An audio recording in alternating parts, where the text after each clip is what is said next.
Jadi dia akan sampai keturunannya dia dihabiskan keturunan sampai ke cucunya, ke cicitnya, karena memang ingin merusak tatanan kehidupan manusia di bumi, ya.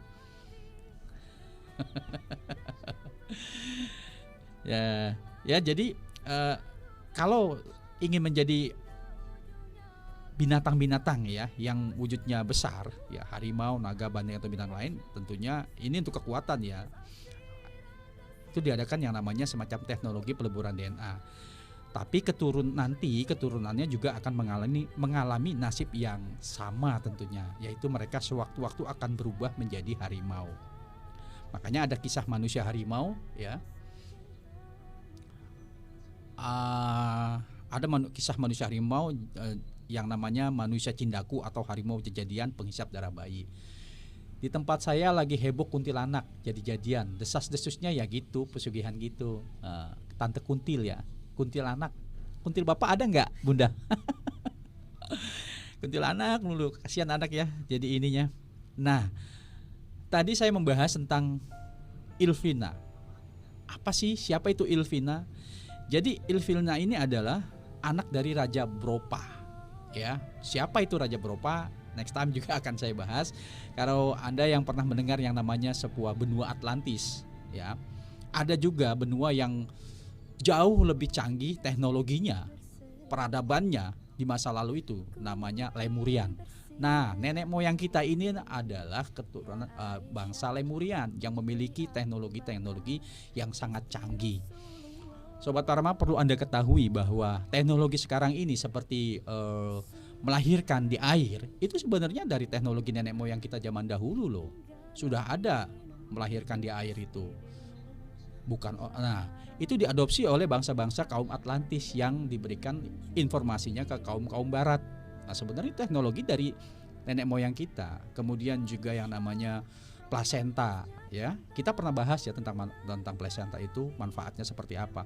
Nah, plasenta itu adalah sebuah teknologi obat dari turunan nenek moyang kita zaman dulu. Hanya adat kita, karena kita tidak tahu, plasenta itu kita kubur, yang tata cara adatnya berbeda-beda. Padahal plasenta itu adalah obat yang sangat mujarab, sangat manjur bagi bayi dari mulai dia lahir sampai dewasa.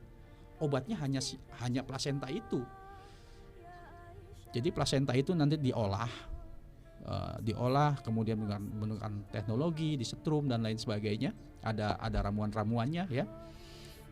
Nah, plasenta ini dijadikan sebagai obat. Makanya orang-orang zaman dulu kita bisa lihat ya, bisa menyaksikan loh, orang-orang zaman dulu itu sehat-sehat karena obat-obatannya itu memang alami. Kalau sekarang sudah banyak campur-campur yang namanya kimia. Tubuh kita itu banyak dimasuki racun-racun. Nah, bagaimana mengelola plasenta itu? Pernah kita bahas ya sebelum awal-awal acara ini ada. Itu kita bahas tentang plasenta. Kita taunya plasenta itu ari-ari itu adalah, ada yang mengatakan saudara kembar. Makanya ada cara-caranya yang dikuburkan, didoakan. Padahal itu adalah obat. Orang-orang barat di Jerman terutama sudah melakukan ini, dan penitipan pembuatan plasenta biayanya luar biasa mahal. Dan tadi kita kembali membahas tentang Ilfina, adalah anak dari Raja Bropa, yang mana nasab Kobil ya, Kobil, Habil dan Kobil ya. Nasabnya ada bangsa dari Tark,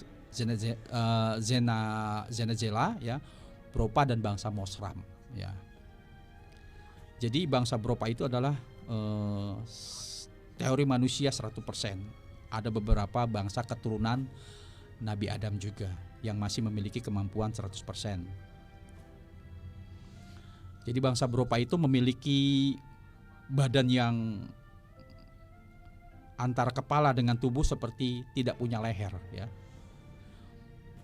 Bangsa Bropa itu aslinya seperti kita juga, terlihat ya dari Ilfina ini. Ilfina ini cantik ya, putri dari Trendeva sang Raja Bropa. Nah, Sobat Parama, waktu sudah menunjukkan pukul 9 dan tak terasa kita belum melakukan yang namanya transferan energi, saking enaknya ngobrol ya. Jadi kita jeda dulu, malam hari ini kita akan melakukan satu transferan energi, terapi pengobatan jarak jauh melalui radio Studio Parama 98 FM, terapi gelombang energi kosmik Dimana bagi Anda yang malam hari ini kondisi tubuhnya butuh sehat, butuh segar, butuh relax, butuh fits. Nah, insya Allah dengan energi transferan ini akan membantu. Bagaimana caranya? Anda bisa menyiapkan air. Ya, air bisa air minum, bisa air yang Anda ambil dari sumur, ya. Bisa diambil dari sumur, ya. Kemudian kalau air yang diminum tentunya untuk diminum. Kalau yang dari sumur, yang dari air pompa, air sanyo itu jangan diminum ya. Tapi nanti airnya bisa Anda pakai untuk rendam kaki bagi Anda yang menderita pegal-pegal, asam urat, diabetes, ataupun ada di dalamnya misalkan ada energi-energi lain yang masuk di dalamnya. Insya Allah ini akan membantu. Termasuk pesugihan gak sih jika ada kerabatnya yang mengalami Down syndrome atau DS itu penyakit semata? Oh beda. Down syndrome itu penyakit ya. Saya beberapa kali membantu menangani ini. Down syndrome itu bisa disebabkan ada virus yang terjadi ketika mengalami kehamilan, ya. Beda. Jadi Down syndrome itu bukan orang yang mengalami pesugihan. Banyak memang berkembang di masyarakat kalau anaknya yang mengalami Down syndrome itu karena orang tuanya melakukan pesugihan. Tidak. Jadi menurut saya, ya saya tegaskan di sini, menurut saya bahwa anak yang mengalami Down syndrome itu karena ketika di dalam kandungannya ibunya ini terkontaminasi ada virus khusus yang menyebabkan fungsi otak dari si anak itu, ya, fungsi otaknya terganggu ya oleh virus itu dan tidak terobati. Jadilah yang namanya Down syndrome ini atau DS. Dan orang-orang DS itu biasanya wajahnya sama semuanya atau istilahnya dengan 1000 wajah lah, ya. 1000 wajah. Saya pernah membantu orang yang kalau tidak tertangani itu akan menjadi DS. Cukup lumayan lama, sampai sekarang pun masih saya terapi. Itu 5 tahun lebih, ya, 5 tahun lebih. Dari mulai ketika dilahirkan, saya membantu jarak jauh, ya, dan divonis oleh dokter ini harus diganti tempurung kepalanya. Karena kalau tidak dia akan mengalami hanya bisa tidur di tempat tidur aja.